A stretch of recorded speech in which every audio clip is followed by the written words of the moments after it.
In the summer of 1987, a retired schoolteacher named Harold Fenwick was walking his dog along a dried-out creek bed in eastern Wyoming when his boot struck something hard beneath a half-inch of loose soil. He crouched down, brushed the dirt aside with his bare hand, and pulled out a rusted iron ring attached to a cracked leather strap. He almost tossed it aside. But something made him look closer. The strap had stitching, deliberate and precise, done by someone who knew exactly what they were doing. He brought it home, cleaned it up, and spent the next 3 months trying to figure out what it was. What Harold had found was a piece of a wagon harness from the 1860s, dropped along a freight trail that had been erased from every official map, buried under a century of wind and grass and silence. That trail, now known to historians as the Callaway Freight Route, was used for less than 15 years before the railroad made it obsolete. In those 15 years, hundreds of wagons rolled across its ruts. Settlers, traders, soldiers, gamblers, families, and desperate men carrying everything they owned. When the trail died, so did its memory. But the land remembered. And over the decades, ordinary people walking ordinary ground have pulled up objects that should not exist, artifacts that tell stories no textbook ever recorded.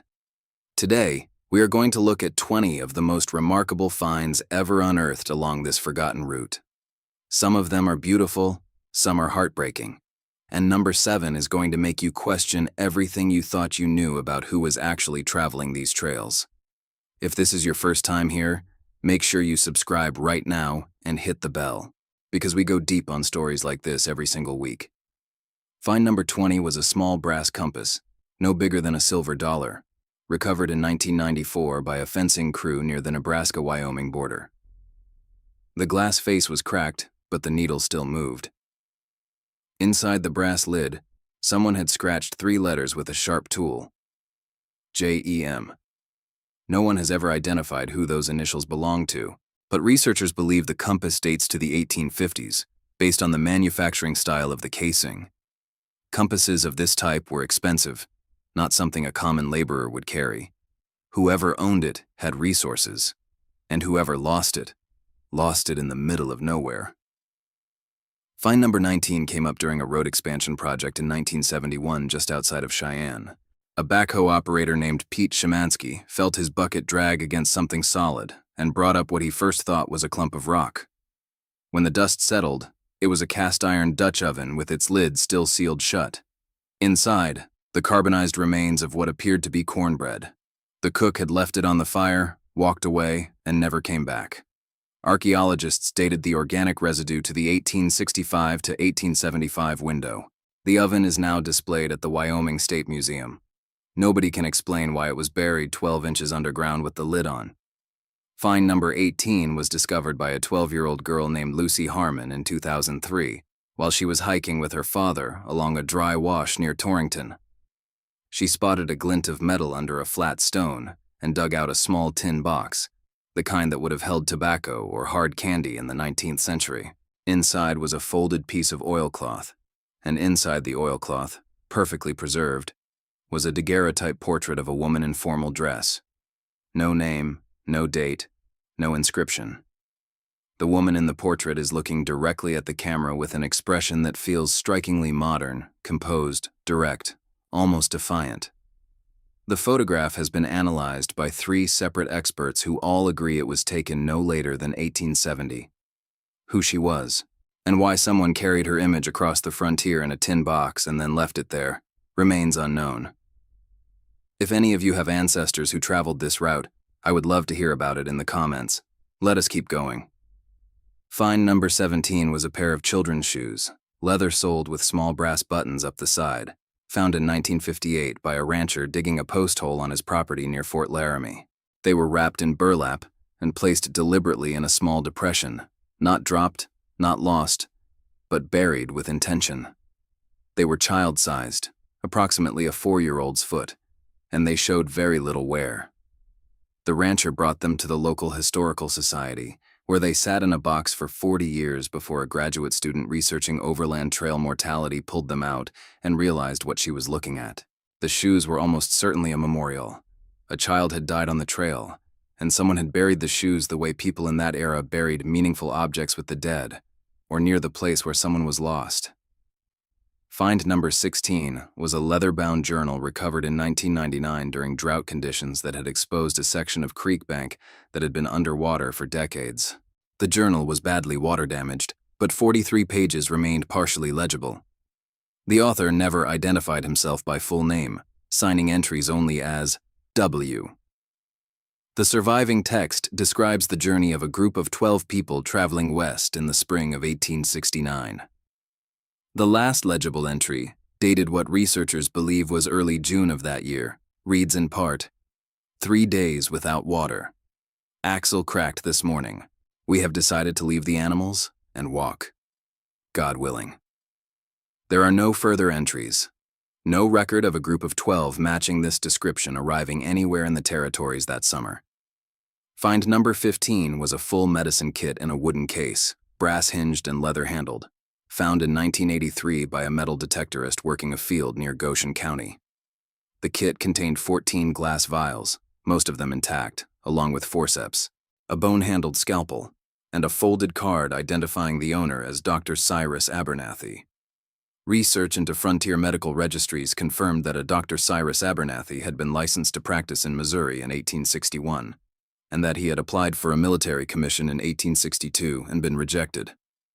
After that, the records go cold. His medicine kit turned up in Wyoming soil 20 years later. Whatever happened to Dr. Abernathy on that trail, he never needed his instruments again. Find number 14 was a single riding boot, right foot, size approximately 11, found in 2011 by a rancher's son riding an ATV near the old Callaway Crossing.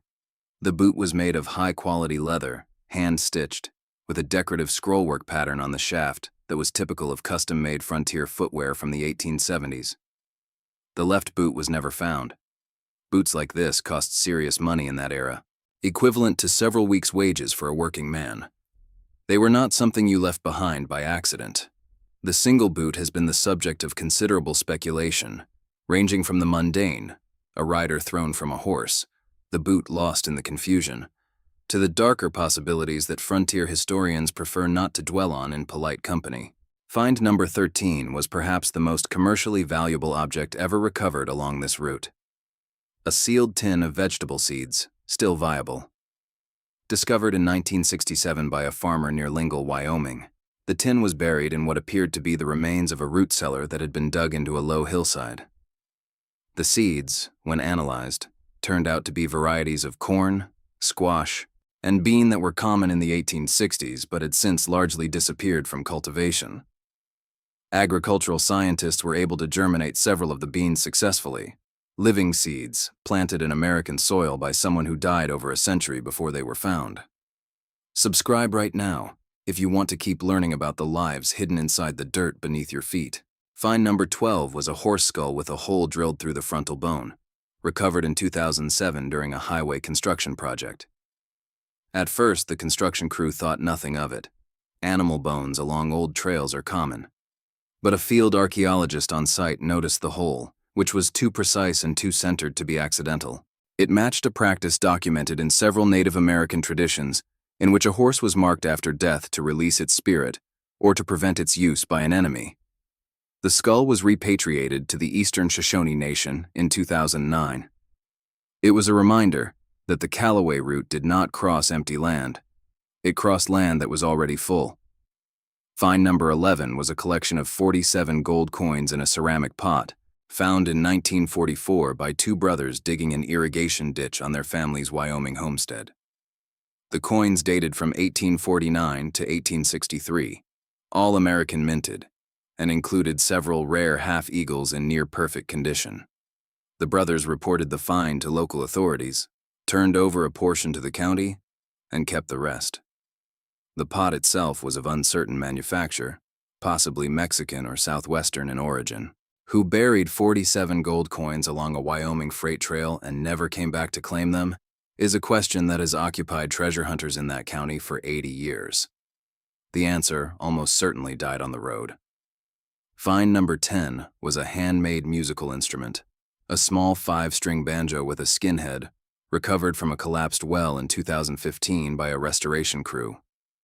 The banjo was in extraordinary condition given its age, protected from the elements inside the stone lining of the well.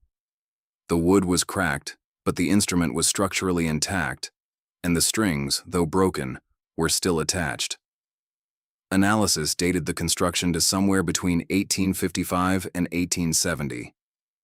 The banjo had been repaired at least once, with a visible patch on the skinhead done in a different hide. Whoever played it had cared for it, fixed it when it broke, and kept playing. That banjo had crossed hundreds of miles of frontier before it ended up at the bottom of a well. Find number 9 was a set of loaded dice, discovered in 1978 in the remains of a burned structure near the old route. The dice were ivory, hand-carved, and weighted on 2 faces in a way that would have been nearly impossible to detect with the naked eye. They were the tools of a cheat, someone who made their living separating tired. Desperate travelers from their money at the end of a long day on the trail. Loaded dice have been found at several frontier sites, but this set was remarkable for its quality. These were not amateur work. Whoever carried them was a professional. Find number 8 was a leather document case containing 3 letters, all addressed to a woman named Clara Winters at an address in St. Louis, Missouri. The letters were written by a man who signed himself only as Your Devoted R. The letters were dated spring of 1871 and described a journey west in detail, the scenery, the people encountered, the weather, a sick horse, a near accident at a river crossing. The 3rd letter broke off mid-sentence. The document case was found in 1989 near a grove of old cottonwood trees. St. Louis records from 1871 confirmed that a Clara Winters did exist, a widow with 2 children. There is no record of whether she ever received a letter from R. There is no record of whether she ever knew what happened to him. This next one stopped researchers cold when it came out of the ground. Find number 7 was a set of Chinese coins and a fragment of a Chinese newspaper, dating to the 1870s, found together in a small cloth pouch near the base of a large sandstone outcropping in 1996. The presence of Chinese artifacts along this particular route was unexpected. The Callaway Freight Trail was not one of the routes historically associated with Chinese immigrant labor or migration. But the coins were genuine, the newspaper fragment was authenticated, and the cloth of the pouch was consistent with textiles documented in Chinese American communities of the 1870s. Someone from one of the most overlooked populations in frontier history had walked this trail, had rested against this rock, and had left behind the only proof that they were ever there. The history we think we know is always smaller than the history that actually happened. Find number 6 was a full cavalry sword in its scabbard, recovered in 2002, buried under a collapsed stone cairn. The sword was an 1860 model light cavalry saber, U.S. Army issue, with the blade still sharp enough to draw blood when the finder tested it, which he did, and regretted. The scabbard had been repaired with leather lacing, and the grip had been rewrapped with rawhide at some point. The sword showed heavy use. A soldier had carried this for a long time before he left it under a pile of stones on a Wyoming hillside. Military records for that era are incomplete, and no missing weapon of this description was ever officially reported. Find number 5 was a woman's full traveling outfit, folded and wrapped in waxed canvas, found in 1969 inside the remains of a wooden trunk. The outfit consisted of a dark wool skirt, a white cotton blouse with lace collar, a pair of leather gloves, and a small hat with a silk ribbon. Everything was preserved well enough to be displayed, and it was, at the Laramie Plains Museum for several years. The woman who had packed this outfit with such care, who had kept it separate from her everyday clothing, who had wrapped it in waxed canvas to protect it from the elements, had been planning for something better. A destination she intended to look presentable for. She never arrived. Find number 4 was discovered entirely by accident in 2019, when a drought-cracked section of pasture near Douglas, Wyoming, collapsed into a shallow underground cavity. Inside the cavity, which had formed naturally around a cluster of large sandstone boulders, a family of ranchers found a cache of trade goods, glass beads, bolts of faded calico cloth, clay pipes still in their original paper wrappers, and 3 metal traps of the type used by fur traders. The goods were of a type used in commerce between white traders and Native American communities throughout the mid-19th century. They had been stored here carefully, hidden from the trail, intended to be retrieved. The man who hid them never came back. Find number 3 was a handwritten set of medical instructions, 12 pages long, tucked inside the back cover of a Bible recovered in 1974. The instructions described treatments for cholera, typhoid, and trail fever in plain, practical language, written by someone with genuine medical knowledge. They were not copied from a medical text. They were original. They had been written for people who could not afford a doctor and would not see one for months. The handwriting was small and consistent, the work of someone who had written a great deal. A teacher, perhaps, or a preacher, or a doctor who knew the people he traveled with had nothing but his words to keep them alive. The Bible itself was inscribed on the front page, "To my children, from your mother, 1864. The mother's name is not legible. Find number 2 was the most emotionally devastating discovery along this entire route, found in 1991 by a couple hiking near the Goshen Hole lowlands. They were following a dry stream bed when they noticed a depression in the bank that looked unnatural, too rectangular, too deliberate. They reported it rather than digging, and a small team of archaeologists came out 3 days later. What they found, at a depth of about 2 feet, were the remains of a wooden box approximately 4 feet long, and inside the box, the skeletal remains of a child, estimated at 6 to 8 years of age, with a small cloth doll placed beside the left arm. Someone had stopped their wagon in the middle of nowhere, dug a grave by hand, placed a beloved toy beside their child, built a rough wooden box, and buried everything they had. Then they climbed back on the wagon and kept going, because what else do you do? Where else do you go? And now we come to find number 1, the most significant and most debated discovery ever made along the Callaway freight route, and the one that changed how historians understand this lost trail entirely. In the spring of 2004, a survey team from the University of Wyoming was conducting a GPS mapping project along a segment of the route that had never been formally documented. One of the graduate students, a woman named Rachel Torres, was taking soil samples near a low ridge when her probe hit resistance at about 18 inches down. She flagged the spot, and the team began a careful excavation. What they uncovered over the next 6 days was a buried campsite, not an accidental deposit, but a deliberate encampment that had been purposefully covered over. There were the remains of a fire pit lined with flat stones. There were post holes suggesting a semi-permanent shelter structure. There were food scraps, bone fragments, nutshells, seeds. There were the rusted remains of tools, an adze, a draw knife, a small anvil of the type a blacksmith or farrier would carry. And there was a hand-pressed metal badge, a crude thing, not official, stamped with what appears to be the outline of a wagon wheel. The badge puzzled everyone. It did not match any known law enforcement or military design from the period. But after 2 years of research, Torres and her colleagues proposed a theory that has since gained significant acceptance among frontier historians. The Callaway route, they argued, was not simply a freight trail. It was also, for a period of at least 5 to 8 years in the 1860s and 1870s, a maintained route, informally organized by a loose network of trail guides, fixers, and mediators who helped travelers navigate not just the physical terrain, but the social and political dangers of the frontier. The badge was a mark of membership or authority within that network. The campsite was a way station, intentionally hidden from casual travelers, known only to those who were part of the system. A shadow infrastructure, an unofficial road service for the lawless road. Torres published her findings in 2007. The article generated significant debate in academic circles and was covered by several regional newspapers.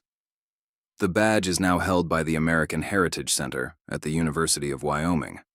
And the question it raises, which is this: how much of the frontier was actually organized in ways we have never documented? How many parallel systems of order and cooperation existed alongside the chaos and violence we always hear about? That question does not have an answer yet. But it starts with a piece of metal the size of a poker chip, pulled out of Wyoming soil by a graduate student with a soil probe and a good eye. These 20 finds are not just curiosities. They are the wreckage of real lives. People who packed everything they owned into a wooden wagon and set out across an empty continent toward something they hoped was better. Most of them made it. Some of them did not. And the ones who did not left behind boots and shoes and photographs and letters and hand-pressed badges and one small cloth doll beside the arm of a child. The land held all of it, quietly, for 150 years, waiting for someone to bend down and look. What object from your own family's history do you think deserves to be found someday? Leave your answer in the comments below. I read every single one.